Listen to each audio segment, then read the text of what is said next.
So my name is Vas Taras. I'm the professor of international business at the University of North Carolina at Greensboro.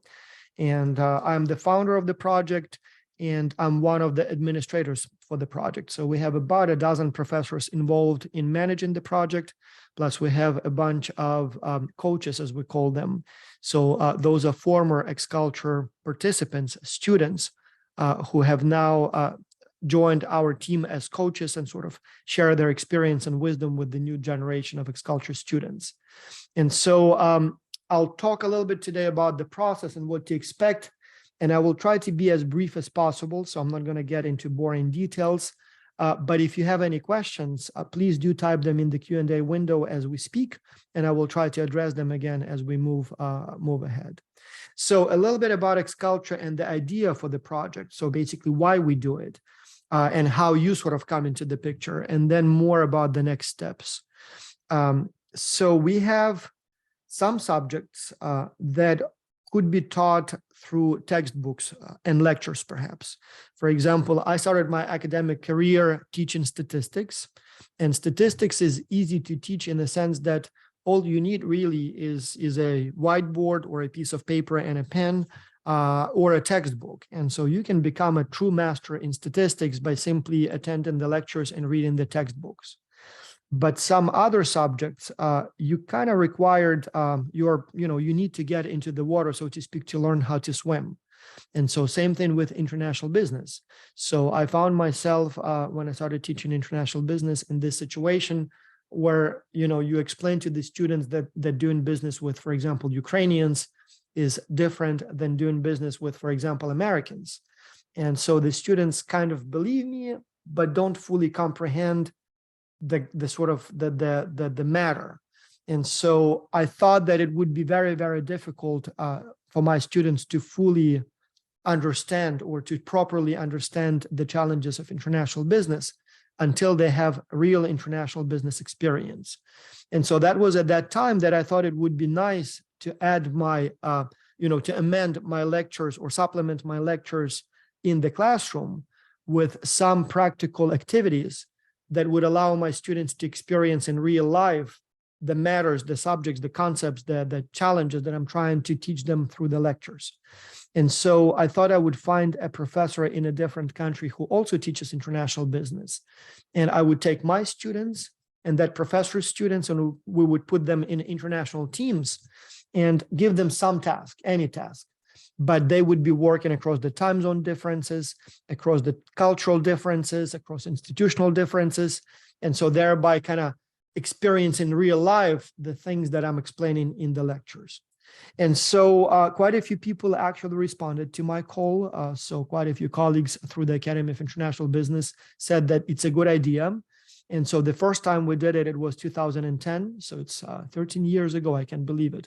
But so we had 7 countries, 7 professors, 7 different universities. And so we did it for the first time with a relatively small group. We had about 400 people.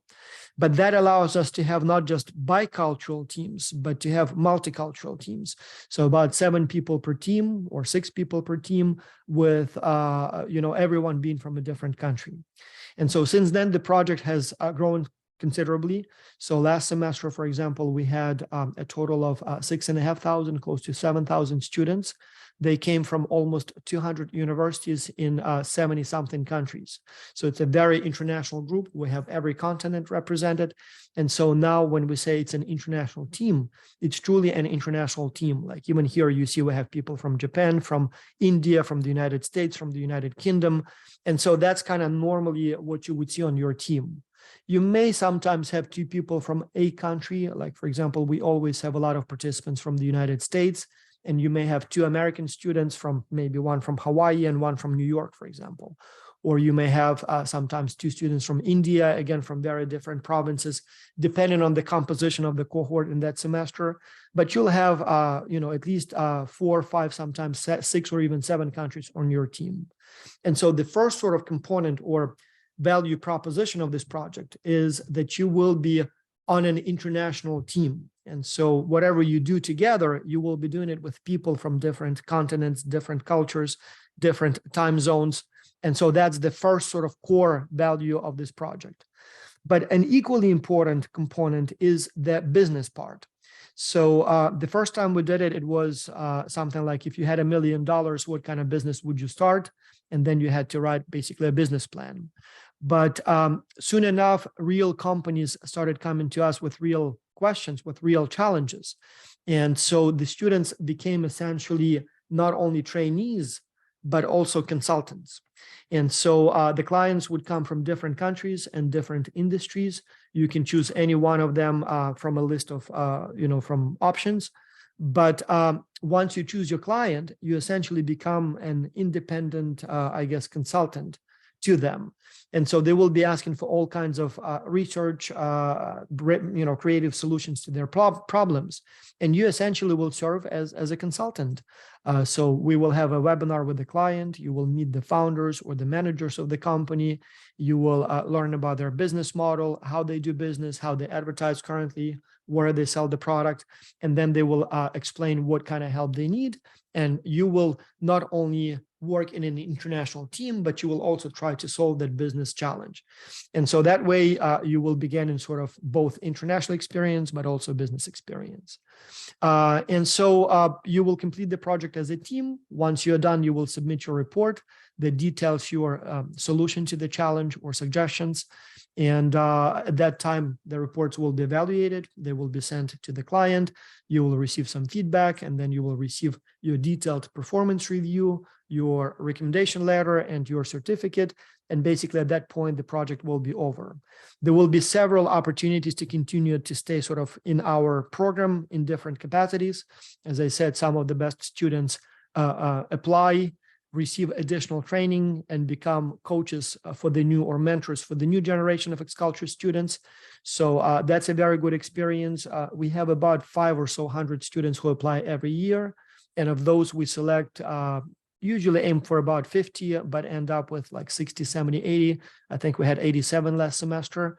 And so these people receive training in things like how to provide feedback effectively, how to resolve conflicts, international conflicts effectively, how to organize training webinars, things like that, that you would need as a coach. So there are a total of 16 training modules like that. And so first time you are sort of getting the experience as a team member, but then if you join the coaching program, you gain the experience as a team manager, coach, mentor. And so again, they tend to have a very tight group. So they become friends with one another, in addition to helping teams with all kinds of issues, conflict, communication, leadership. They often also organize training webinars. They develop all kinds of training resources. They provide feedback on the students' work. They help students with whatever comes their way. But also, in addition, they have their own regular meetings. They invite guest speakers. They share experiences, tips. Sometimes they invite professors to provide some lectures to them. So it's a very interesting program too. Also, we organize twice a year the X-Culture Symposium, where we bring some of our best students for a face-to-face meeting. So we had one a couple months ago in Florida, in Panama City, Florida. So we had there 50 students, and it was part of the Academy of International Business Conference. And so that one is primarily for university students, especially those who would like to become researchers. But then in the summer, every summer, we organize a bigger event with about up to 200 people. And so that one is more about business. It goes on for the whole week. And so this one is more about, during the summer meetings, like the last one was in Canada. The one before was in Italy. The next one will be in July in Poland. And so usually there we would, visit a bunch of local companies. We would meet with the city mayor usually. We would meet with the community leaders, politicians, but also run all kinds of workshops on career development, on all kinds of practical stuff. And then obviously there is a fun component, so there will be all kinds of games every evening. So we would have some visits to, like in Canada, we went to the mountains. In Italy, we went to some wine yards and some factories, and some interesting stuff as well, city viewing and things like that. Now, a couple of things that I wanted to show you so you know what they look like, and then I'll open up for your questions. So this is the so-called resource page. You already received a link to this page in your welcome letters. And so here you will find the training materials, which are relatively brief. So you have a few short videos and then sort of a PDF file, so that details how the project works. So there is a component on the project itself. Then there is a component on what we call the human side of the project. So basically working in a team. So things that can go wrong in a team, and based on our research, what are the best ways to handle those problems, some of the strategies to make your team more effective. And then you have the technical side. So some information on the online collaboration tools that would be useful for your team. So by now, I assume you all know, how, for example, how to use Zoom, but there are more useful tools for global virtual teams, from simple things like Doodle that allows you to find a way to schedule a meeting, especially when people are in different time zones and have different schedules, to more sophisticated things such as Google Docs, Dropbox. Again, I assume most of you already know how to use it, but if you don't, you'll have some information here, all the way to things like, for example, Slack, which is more of a project management platform that allows you to do all kinds of things in addition to sharing documents. And so once you're done with your training materials, you will be required to take a readiness test. And again, in your welcome letters, you should have received a welcome letter by now. In fact, since you're in this webinar, I assume that was the same letter that invited, or I assume that you got the welcome letter because otherwise you wouldn't know about this webinar.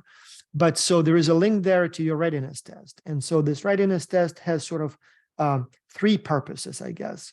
So one, obviously, it's a test of your readiness for the project. So we want to make sure that you are fluent enough in English, the working language of the project.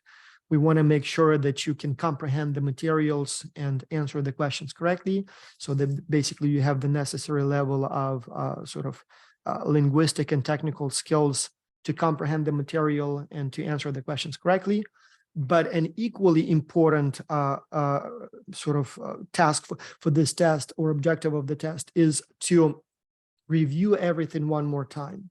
So as you will notice, the questions in the test sort of mirror the questions in the training materials.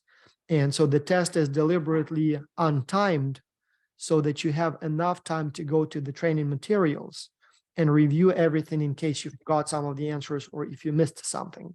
So as you are taking the test, you are yet again reviewing all the details that you will need for this project. But then the most important purpose of this test is not even so much to make sure that you're fluent in English and that you can comprehend the materials, but that you have the necessary level of commitment, discipline, motivation to actually show up and do the work. XCulture is a team-based project. And to me, or for everyone involved in the project, your performance, your basically ability to actually do the work is critically important, and perhaps much more important than your skills or language proficiency. If this was a book, or if this was a course that you take individually, I probably wouldn't care how hard you work. So yeah, you don't show up, you don't read some chapters, or you don't show up for some lectures.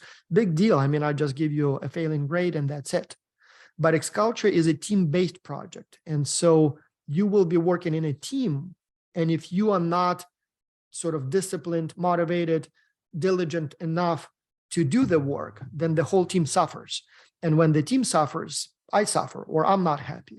And so the readiness test is very much a tool to make sure, a test of your ability to basically show up on time, get it done, and basically, show us the ability to invest a considerable amount of time in a project.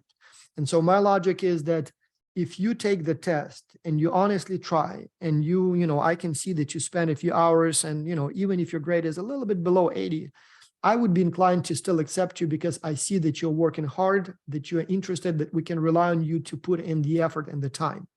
And vice versa, if you are extremely smart, you may have an IQ, like that of Albert Einstein, But if you are, if you don't care, or if you are not able to force yourself to show up and do the test before the deadline, or maybe you are busy with your own business, or maybe you are, going through some difficult relationship, crisis.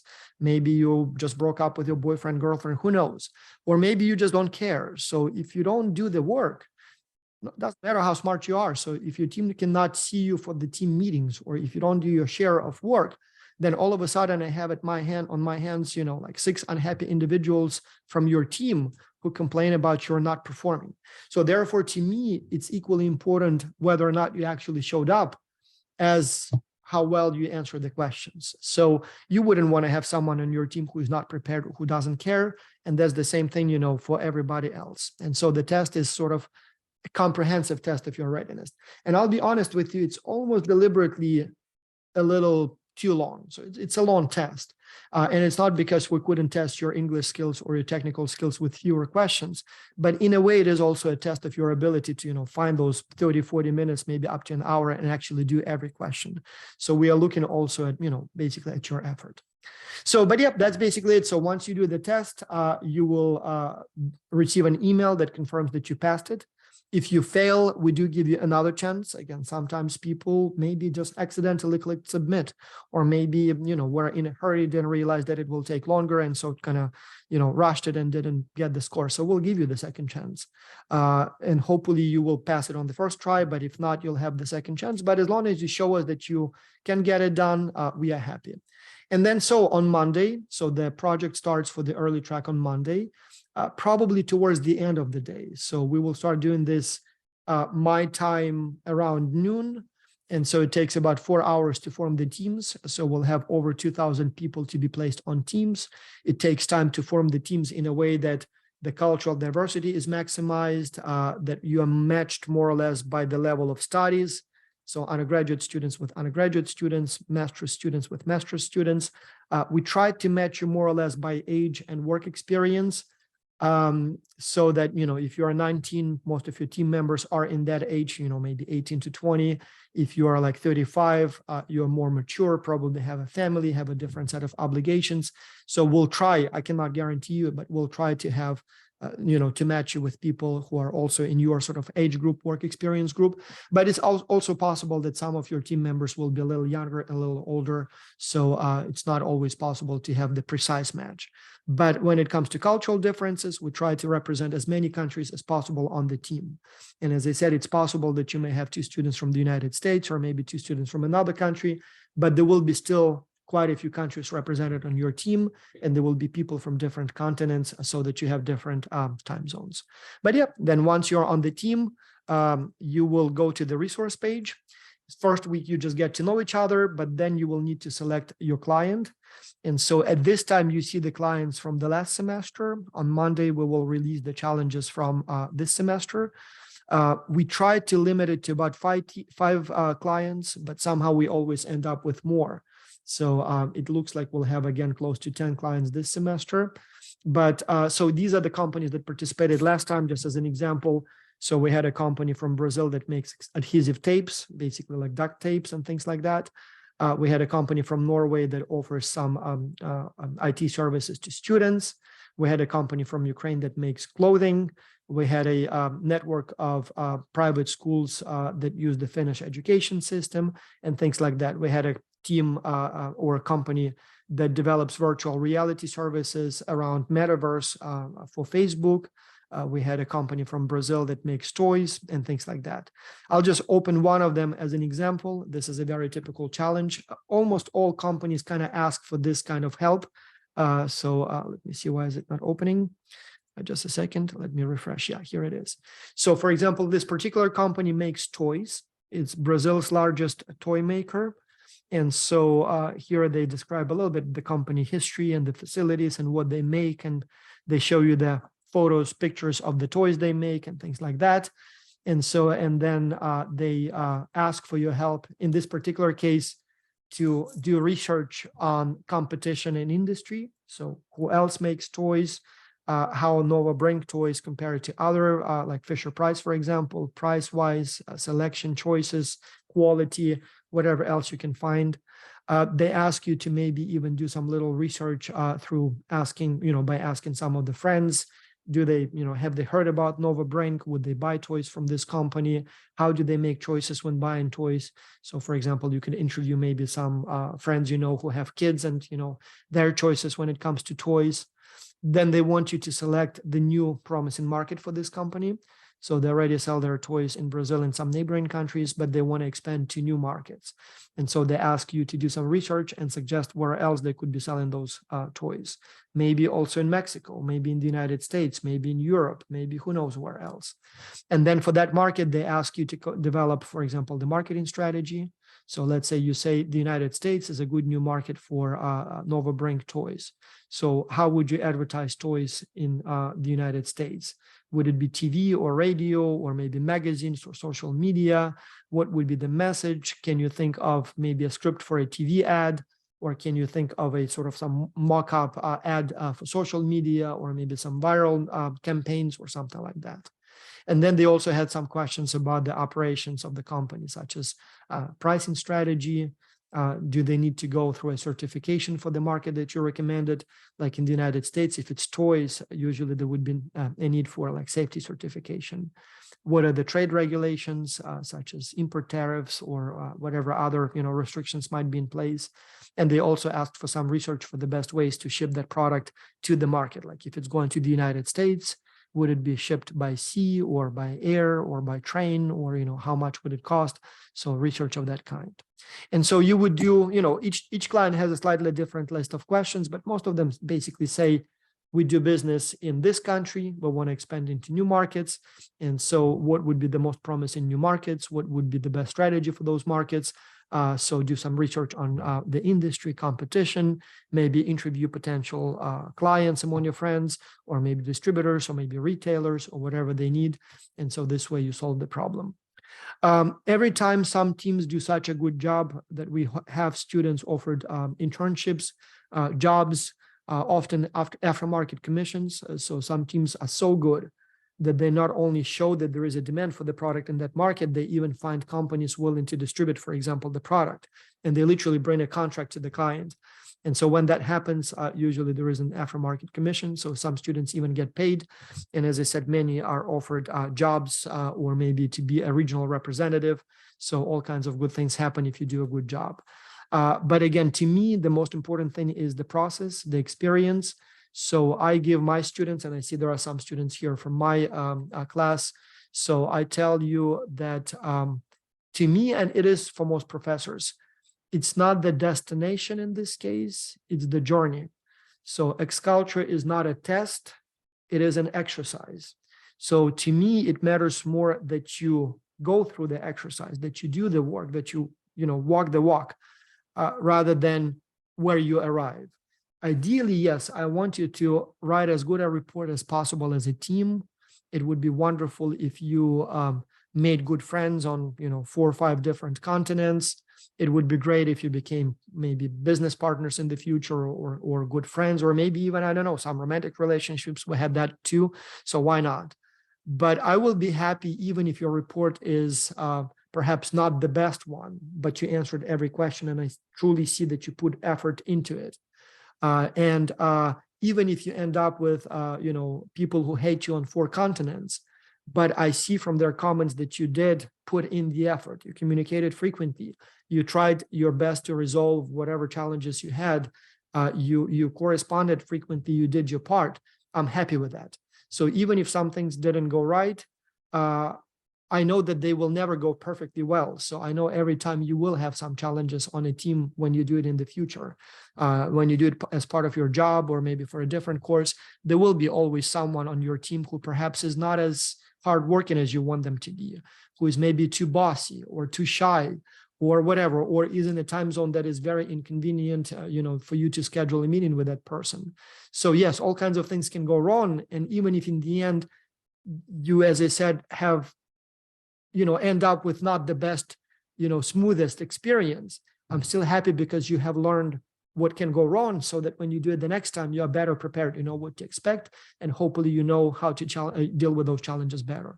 So therefore, for my students, at least, I will be even more interested in your effort than in your final report. And I'll be happier to give you an A, a 100-point, grade when I see your effort than when, your team may produce a wonderful report. But if they tell me that you personally didn't participate didn't participate actively, didn't maybe miss some meetings, or maybe never, did your part on time, that's when I will get upset. And even if the report is fine, I will still give you a low grade in that case. But as long as I see your effort, as long as I see your honest attempt to do it well, consistently, week after week after week, you will get a good grade.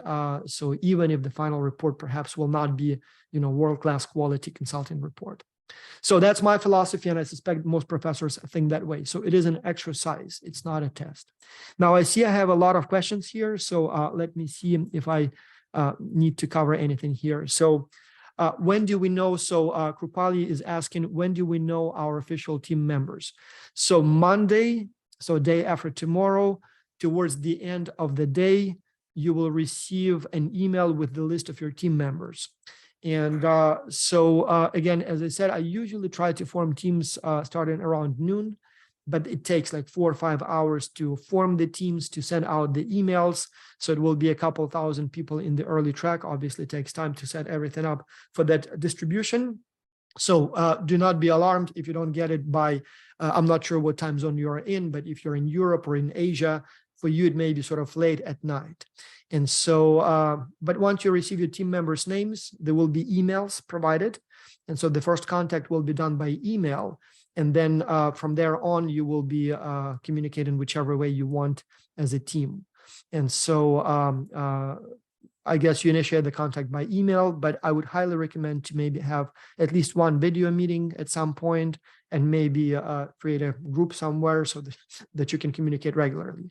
I added here Professor Karen Linden, so I saw her among the attendees. So Professor Linden not only has participated in Xculture for a long, long time, I don't know, basically from the very beginning, but she's also heavily involved in the administrative side of the project, and she's the one who is managing the coaching program. So all those dozens of coaches who help you, so she's their boss in a way.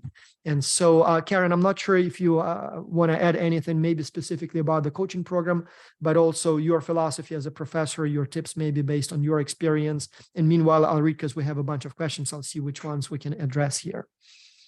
Okay, great. Thanks. Thanks for having me. Thanks for giving me just a moment to talk to the group. I'm really excited for all of you. And it was so good, Boss, to hear you talk about like beginner's mindset and going into the project, because what I want to share with everyone today is that I'll be going on to a series of calls. We have the coaching program started. And so many of you that complete the program in several weeks, you will realize that it's a huge undertaking, and you'll say, oh, if I only had a few more weeks, or, oh, now I really get it. Some of you will really be excited about the program and say, you know what, I'd like to help other students from around the world really conquer this program from the beginning. Or I wish I kind of had a guide on the side where halfway through, I could just send part of our report to a mentor to say, is this even on track? Or I've got someone on our team and we're just chasing them. Is there like a better way for us to do this?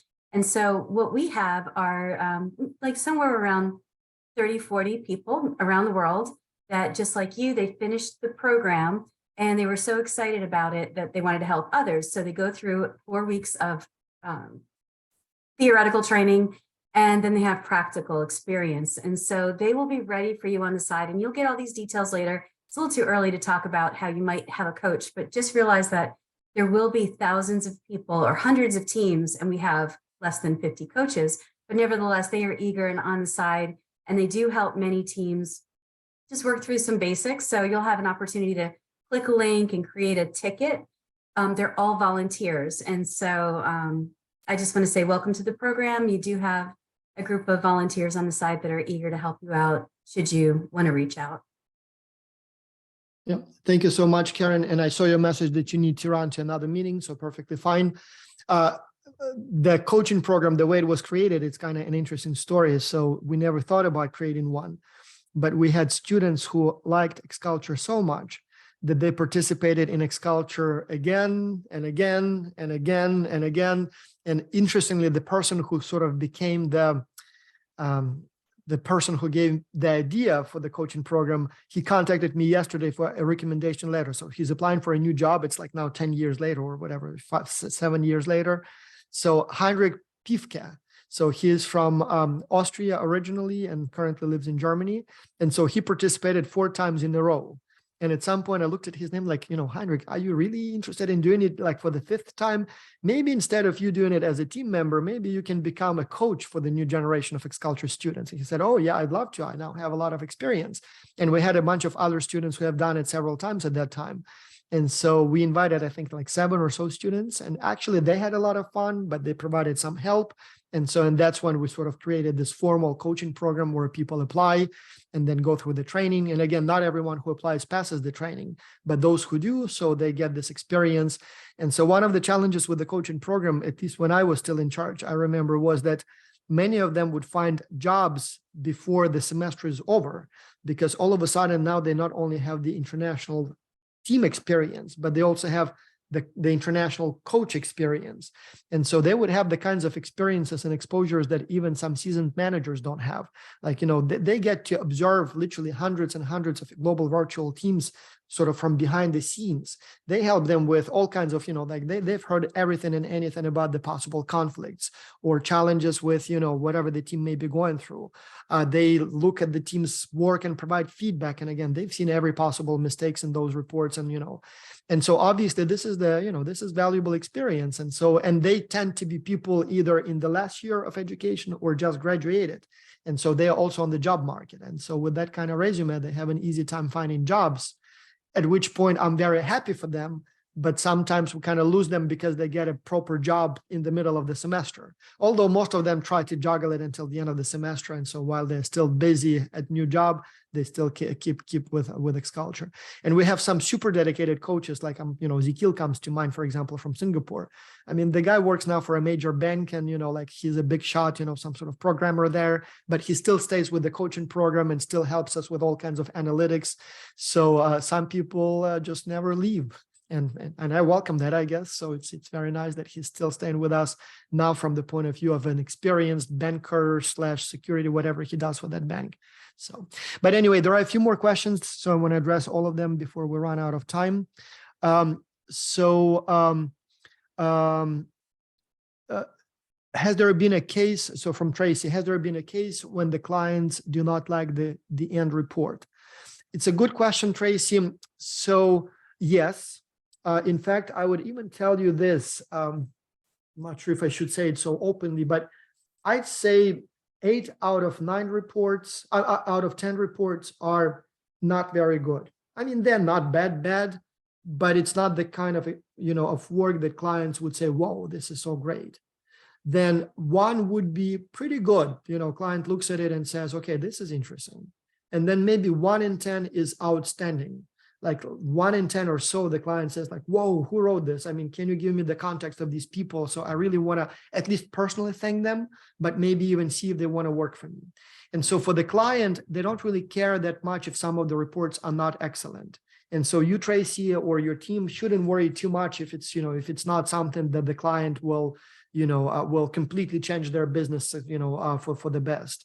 So if some reports are so, that's still okay. And that's still useful for the client. So they are here for the best. And as I said, some of them are really good, and they're here for the volume. So I always talk a lot about, with the clients about their experiences and expectations. And so they are most interested in the sort of the volume of input. So for example, let's say, Tracy, your team tells them that, the most promising new market is Germany. Well, that, maybe it's a great idea, maybe not, it's hard to judge. But there are, let's say, 200 teams working on this client's challenge. And if of those 200 teams, 150 teams say that Germany is the best market, now all of a sudden, this is extremely valuable. So each individual data point, nice to know. But together, that's all of a sudden a very convincing, argument. Or for example, if the client asks, for, this particular product, what should be the price? Or maybe, if it's this differ chat, so the student services, how much should be the subscription per month? So if your team says that it should be, $10 a month, yeah, I guess that's useful, good to know. but every team gives an estimate. Most of them maybe ask some friends, how much would you be willing to pay for this subscription? How valuable do you find it? And based on that research, they decided to recommend a certain number. And once you plot all of those numbers, like you show the distribution, and you tell the client that on average, the recommended price was, let's say, $5, ranging from 3 to 10. All of a sudden for client, that's useful information. So maybe it should be $5, because that's where the recommendations converge. Or if the client, for example, asks, so what are the weaknesses of our company versus the competition? Again, your team looks at the website and maybe says, well, we wish, or we highly recommend that you offer the website in different languages, maybe also in English, but maybe also in German. Again, maybe useful, maybe not. But if every team tells you about this problem, or they tell it's impossible to find the pricing, or it's impossible to find something else, all of a sudden this comprehensive review becomes very valuable. Or if they ask, so who are our competitors? They probably know who the competition is, and you probably will name some of the companies they already know as their competitors. But then once we put everything together, each team will have something unique, and there will be, in that long list, there will be things that the client will say, oh, I never thought about them, or, oh, I've never heard about this company. And so it's the compilation of the input that is really valuable to the clients. So as I said, they're still interested in the individual input, some of those ideas, maybe slogans, maybe some scripts for the online TV ads, maybe for, some, I don't know, logo ideas are very valuable. So that becomes very, very interesting. But even more so, the whole compilation of work. For example, 2 days ago, I actually had a visit from one of our company founders. A guy who co-founded and was in charge for a long time of the company, now called UniCheck. It's a company that checks student submissions for plagiarism. The company was eventually bought out by Turnitin, the world's biggest plagiarism detection platform. And so he had participated in XCulture like 6 times as a client. He was with a business trip in New York. And so he visited me 2 days ago. Or was it yesterday? No, 2 days ago, 2 days ago. And so, but in any case, his company originally was called Unplag. So plagiarism detection, Unplag.